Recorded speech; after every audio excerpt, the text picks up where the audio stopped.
हाँ तो बच्चों, आज हम लोग पढ़ेंगे भक्ति काल। भक्ति काल में आप पढ़ेंगे राम भक्ति।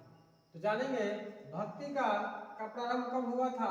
तो 1343 ईस्वी से प्रारंभ हुआ था और अंत इसका हुआ 1643 ईस्वी।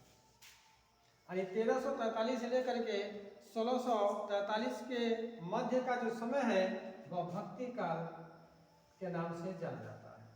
और भक्ति काल में हम अगले वीडियो में पढ़ाए आपको कि भक्ति काल की दो शाखाएं, एक राम भक्ति, एक सगुण भक्ति, एक निर्गुण भक्ति। और सगुण भक्ति में भी दो शाखाएं हैं, राम भक्ति और कृष्ण भक्ति। तो हम पढ़ेंगे राम भक्ति। राम भक्ति शाखा के प्रमुख कवि तुलसीदास के बारे में। तो तुलसीदास कौन है, आइए जानिए तुलसीदास कौन है। इनका जन्म कब हुआ था। इनका जन्म हुआ 1532 ईस्वी में, मृत्यु हुई 1623 ईस्वी। यानी 32 को आप इस संख्या को पलट देंगे, यानी 2 को पहले कर देंगे और 3 को बाद में कर देंगे तो हो जाएगा 23, और 23 में इनकी मृत्यु हुई थी। अगर इसे संवत में आपको बदलना है तो कैसे बदलेंगे। ईस्वी में 57 जोड़ते हैं तो संवत होता है।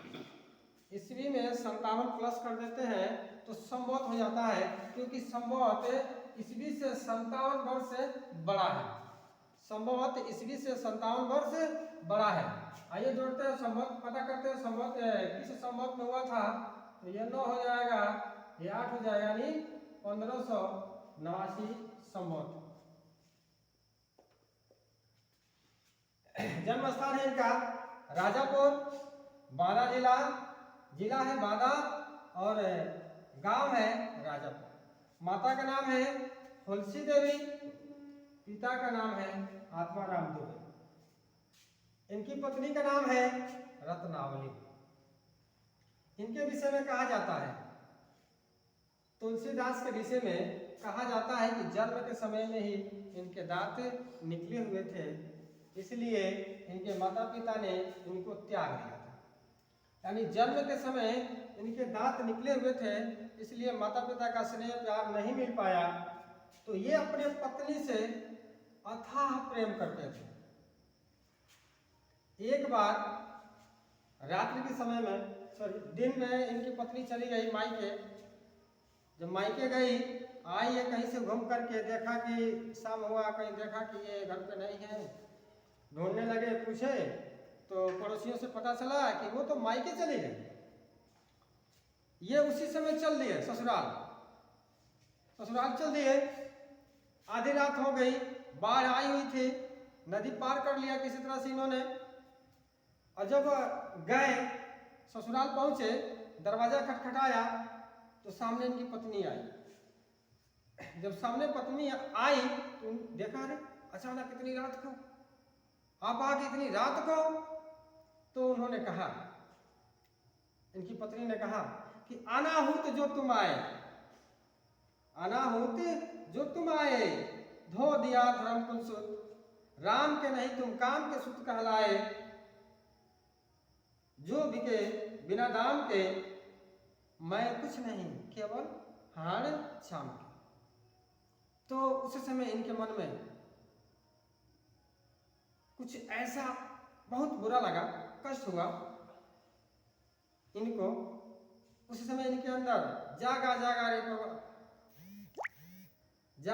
रे संस्कार प्रबल, इनके अंदर एक संस्कार जगा। तुलसीदास के अंदर एक संस्कार जगा। सोचा इन्होंने कि जागा रे संस्कार प्रबल, काम गया तो तक्षणा जल, देखा बामा वह नथी, अनल प्रतिमा नील वासना मसार दे। यानी अपनी पत्नी के रूप में इनको माँ सरस्वती दिखाई दे रही है। अपनी पत्नी के रूप में इन्हें माँ सरस्वती दिखाई दे रही है। वहां से इनके अंदर एक संस्कार जमा और वे छोड़ करके उसी रात में चले गए अपनी पत्नी को। कुछ दिन बीत गया तो इनकी पत्नी की सहेलियों ने इनसे पूछा कि क्या तुम पुनः तुलसीदास से मिलने नहीं गए। तो उनकी पत्नी ने कहा कि नारी घी को घट है तो पुरुष तपत अंगार। नारी घी को घट है तो पुरुष तपत अंगार, यानी पुनः वह उनसे मिलने नहीं। इनके बारे में कहा गया है, इनके बारे में कहा गया है कि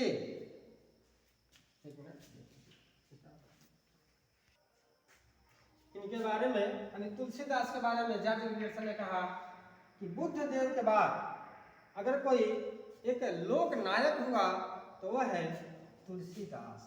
जॉर्ज विलियमसन ने कहा कि बुद्ध देव के बाद अगर कोई लोक नायक हुआ तो वह व्यक्ति कौन है, तो तुलसीदास। नाभादास ने कलिकाल का वाल्मीकि कहा, नाभादास ने कलिकाल का वाल्मीकि कहा तुलसीदास को, और गोल्ड स्मिथ ने कहा कि मुगल साम्राज्य का महान व्यक्ति है, यानी मुगल साम्राज्य का महान व्यक्ति है तो वो है तुलसीदास। इनके बारे में हजारी प्रसाद द्विवेदी ने कहा कि अपरिमित धैर्य लेकर एक प्रतिभा पुत्र पैदा हुआ जिसने भारतवर्ष में समन्वय की विराट चेष्टा की, वह है व्यक्ति तुलसीदास। तुलसीदास के बारे में जॉर्ज विलियमसन, नाभादास और गोल्ड स्मिथ ने कहा। ओके, हाँ तो पढ़ेंगे हम तुलसीदास की रचनाएं। इन्होंने लिखा गीतावली। गीतावली कब लिखा, तो 1571 ईस्वी में। दूसरा लिखे कृष्ण गीतावली। आप ध्यान देंगे, इन्होंने लिखा है कृष्ण गीतावली। पूछ देता है कि कृष्ण गीतावली किसकी रचना है, तो लोग मीराबाई को बताने लगते हैं, लेकिन लिखा है तुलसीदास ने कृष्ण गीतावली। ये कंफ्यूजन करती है रचना। अगला है रामचरितमानस। इसको लिखा 1574 ईस्वी में। जब रामचरितमानस की रचना तुलसीदास ने कर दिया, उस समय हाहाकार मच गया। तो रहीमदास ने कहा कि गोद लिए हुलसी फिरे तुलसी सासुत होय। रहीमदास ने कहा, यानी इस भारतवर्ष की माताएं सभी लोग अपने बच्चे को लेकर के घूम रही हैं, बोल रही हैं कि मेरा भी पुत्र किसके जैसा हो, तुलसीदास के जैसा हो, यानी मेरा भी पुत्र तुलसीदास के जैसा हो जाता। हाँ, उसके पहले बताया है, उसके पहले जब जन्म हुआ था तो उनके दांत निकले हुए थे, जिसकी वजह से माता पिता ने उनको त्याग दिया, उनको प्यार नहीं मिला। तो जिस व्यक्ति को माता पिता का प्यार नहीं मिलता है, वह व्यक्ति अपने पत्नी से बहुत ही अथाह प्रेम करता है, ठीक है। और उसका परिणाम यह हुआ कि उनको सब कुछ त्यागना पड़ा। वैराग्य उत्पन्न हुआ तुलसीदास के मन में, और गए रामचरितमानस की रचना की 1574 ईस्वी में। तो उस समय से ये प्रसिद्ध हो गए। 1574 से तुलसीदास बहुत ही महत्वपूर्ण, यानी बहुत ही प्रसिद्ध हो गए तुलसीदास। फिर उन्होंने लिखा विनय पत्रिका 1582 में, रामलला नौसू लिखे 1582 में, पार्वती मंगल लिखे 1582 में, जानकी मंगल लिखे 1582 में, दोहावली लिखे 1583 में, कवितावली लिखे। इसका सब हमको कंफ्यूजन है। हनुमान बाहुली। एक बार तुलसीदास के हाथ में बहुत दर्द हो गया था, बहुत परेशान थे, तो उस समय इन्होंने हनुमान बाहु की रचना कर दी, जिससे उनके सारे दर्द समाप्त हो गए। उसके बाद उन्होंने लिखा वैराग्य संदीपनी 1612 में, हनुमान बाहु भी 1612 में लिखे, रामाज्ञा प्रश्न लिखे 1612 में, और बर्वे रामायण 1612 में। हाँ तो बच्चों, आज हम लोग पढ़े तुलसीदास यानी राम भक्ति में पढ़े हम तुलसीदास और उनकी रचनाएं। तब तक के लिए धन्यवाद।